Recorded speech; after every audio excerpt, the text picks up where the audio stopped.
इशरत शाज़िया से कहती है कि मुझे आए दिन से ही पता था कि तुम मेरी गुड्डी का यही हाल करोगी। देखो साफ साफ बता दो कि आप लोगों ने आखिर उसके साथ किया क्या है। कुछ तो उसके साथ बुरा हुआ है ना, जो ये सब कुछ हो रहा है। जिस पर वो कहती है अरे भाई हम पर बिला वजह की इल्ज़ाम तराशी मत करो, हमें कुछ भी नहीं पता तुम्हारी गुड्डी क्या कर रही है और क्या करना चाह रही थी। मुझे तो खुद नहीं पता है। अरे भाई वो हमजा से भी तो बातें करती थी, न जाने क्या क्या करती होगी, हमें तो कोई इस चीज़ के बारे में नहीं पता है। जिस पर आप देखेंगे कि इशरत कहती है कि हमजा उसका कज़न है, शायद आप ये बात बार बार भूल जाते हैं।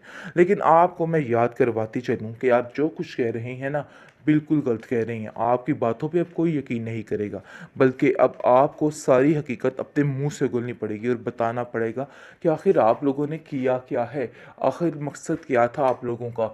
ये सारी चीज़ें मुझे समझ आ रही हैं और अब आप लोगों को भी समझने की ज़रूरत है। दूसरी तरफ आप देखेंगे कि काफ़ी ज़्यादा नासिर परेशान है कि आखिर इस गुड्डी का क्या करे, क्योंकि वो चाहता है कि उसे बहुत ही सेफ जगह पे फैला दे, क्योंकि वो जानता है कि इसकी खाला के अलावा कोई भी इसका ख्याल नहीं रखेगा। इसलिए बार बार वो गुड्डी से कह रहा है कि देखो गुड्डी, मैं चाहता हूँ कि तुम अपनी खाला के पास रहो, खाला के अलावा कोई भी तुम्हारी सेफ्टी नहीं है। और मैं जानता हूँ कि वो तुमसे बहुत प्यार करती हैं और तुम्हें देख के सारी पुरानी बातों को भूल जाएंगी। जिस पर वो कहती है कि जी आपकी बात बिल्कुल ठीक है, पहले मैं इस बात पर एग्री नहीं करती थी, लेकिन अब मैं इस बात पर एग्री करती हूँ और मुझे यकीन है कि ऐसा ही होगा। गुड्डी भी काफ़ी परेशान हो चुकी है, क्योंकि वो भी बेचारी दर दर की ठोकरें खा के तंग आ चुकी है।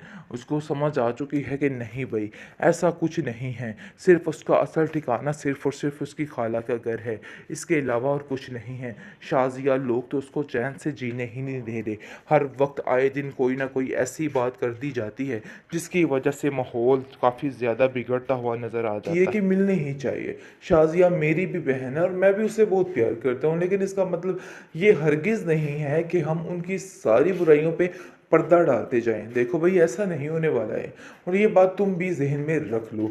अगर तुम ऐसा सोच रही हो कि उन लोगों को छुड़वा दिया जाएगा, तो भाई ऐसा कुछ भी नहीं होने वाला है, क्योंकि मैं खुद उन लोगों से शदीद किस्म का तंग आ चुका हूँ। वो लोग तुम्हें चैन से जीने नहीं दे रहे और तुम लोग उनको बचाने की बातें कर रही हो। मैं तो कतई उनको बचाने के हक में नहीं हूँ। बहुत ज़्यादा परेशान है अब वो इंसान और कहता है कि मुझे समझ नहीं आ रही कि आखिर क्या होने वाला है। गुड्डी जानती है कि जब ये सारी बातें खुल के सामने आएगी तो नासिर की शामित आ जाएगी, और वो कहती है कि मेरी वजह से आप इतने परेशान हैं, मुझे तो कुछ समझ नहीं आ रही कि आखिर मैं क्या करूं। काफ़ी परेशानी के आलम में आप देखेंगे कि वो कहती है कि मुझे ऐसा लग रहा है कि हमें खाला के घर जल्द अज जल्द पहुँच जाना चाहिए, ताकि सारा मामला निबट जाए और फिर सारा कुछ ठीक हो जाए। जिस पर नासिर कहता है कि अब उन लोगों के लिए कुछ भी ठीक नहीं होने वाला। ये सरासर तुम्हारी बेवकूफ़ी है, क्योंकि ठीक हो ही नहीं सकता। उन लोगों का लालच भरा दिल अभी तक नहीं बदला, अभी तक वैसे के वैसे ही हालात हैं। इसलिए तुम्हें बिला वजह परेशान होने की कोई भी ज़रूरत नहीं है। टेंशनें मत पालो, टेंशनें मत लो, यानी कि अब तुम्हारा वक्त सोचने का नहीं, सुकून से जीने का है। इसलिए बिल्कुल भी परेशान मत हो। जिसको सुनकर वो कहती है परेशानी वाली बात तो है ना, जब तक मैं अपनी खाला के पास नहीं पहुंच जाती हूँ परेशानी ही परेशानी है, क्योंकि मैं जानती हूँ कि सबसे ज़्यादा सेफ मैं पर हूँ। वैसे मामू जान आपका बहुत शुक्रिया, आपने मेरा यहाँ तक बहुत ज़्यादा साथ दिया है, इसके लिए मैं आपका ये एहसान सारी ज़िंदगी नहीं भूलूंगी। जिस पर वो कहता है कि नहीं ये मेरा फ़र्ज़ था, अगर तुम्हारी जगह और भी कोई मज़लूम होता तो मैं उसके साथ यही करता, क्योंकि तुम्हारा और कोई भी साथ देने वाला नहीं था, इसलिए मुझे ये सब कुछ करना ही था। बिला वजह की टेंशन मत लो, सब ठीक हो जाएगा। अब आया ऊंट पहाड़ के नीचे। अब असल मज़ा आएगा इस शाजिया को और औरंगज़ेब को, जो बहुत ज़्यादा इधर उधर हवाओं में उड़े थे कि बस सब कुछ उनके हाथ आ गए। लेकिन जी ये आपकी बहुत बड़ी गलतफहमी थी, ऐसा वैसा कुछ नहीं होना। आप जाइए और जेल की चक्कियाँ पीसिए, सारी ज़िंदगी जेल में दिखे खाइए, क्योंकि जहांगीर ने अब ऐसा काम किया है कि ये लोग दंग रह जाएंगे कि आखिर हुआ क्या है।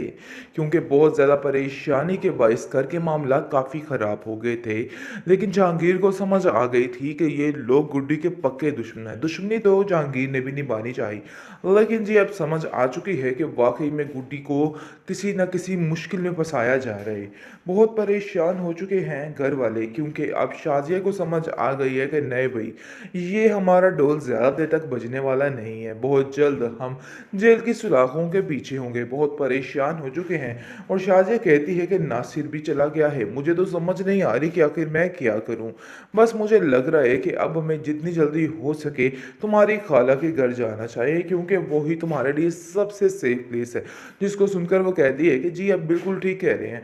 मैं जैसे ही आमिर बाबा के घर रही थी, यकीन मानिए मैं बहुत परेशान थी कि यही चचा से मेरी शिकायत ही ना कर दें, कोई ऐसी बात ना कर दें जिसकी वजह से मैं फंस जाऊं। काफ़ी परेशान थी बेचारी। लेकिन अब देखेंगे कि वो सैफी बाबा को बहुत शुक्रिया अदा करता है और कहता है कि आपने यहाँ तक साथ दिया मेरी गुड्डी का, बहुत शुक्रिया आपका। दूसरी तरफ गुड्डी काफ़ी परेशान, काफ़ी बेकरार है कि आखिर उसके साथ क्या बनने वाला है। बहुत परेशानी की हालत में उसको कुछ समझ ही नहीं आ रही है कि आखिर होना क्या है, क्योंकि वो जो कुछ सही करने की इन लोगों के साथ कोशिश करती है दोबारा से गलत हो गए।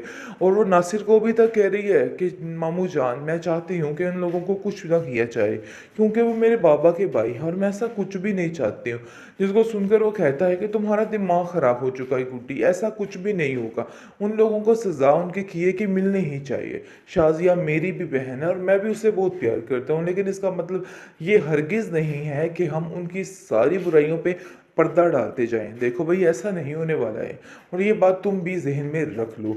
अगर तुम ऐसा सोच रही हो कि उन लोगों को छुड़वा दिया जाएगा, तो भाई ऐसा कुछ भी नहीं होने वाला है, क्योंकि मैं खुद उन लोगों से शदीद किस्म का तंग आ चुका हूँ।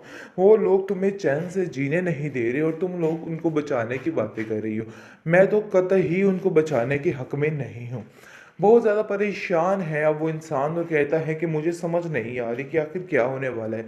गुड्डी जानती है कि जब ये सारी बातें खुल के सामने आएगी तो नासिर की शामित आ जाएगी और वो कहती है कि मेरी वजह से आप इतने परेशान हैं, मुझे तो कुछ समझ नहीं आ रही कि आखिर मैं क्या करूं।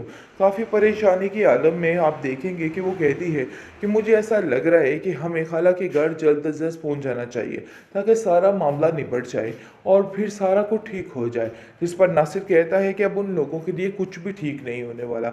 ये सरासर तुम्हारी बेवकूफ़ी है, क्योंकि ठीक हो ही नहीं सकता। उन लोगों का लालच भरा दिल अभी तक नहीं बदला, अभी तक वैसे के वैसे ही हालात हैं। इसलिए तुम्हें बिला वजह परेशान होने की कोई भी ज़रूरत नहीं है।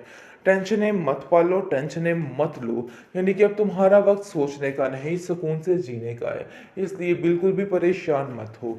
जिसको सुनकर वो कहती है, परेशानी वाली बात तो है ना, जब तक मैं अपनी खाला के पास नहीं पहुंच जाती हूँ परेशानी ही परेशानी है, क्योंकि मैं जानती हूँ कि सबसे ज़्यादा सेफ मैं पर हूँ।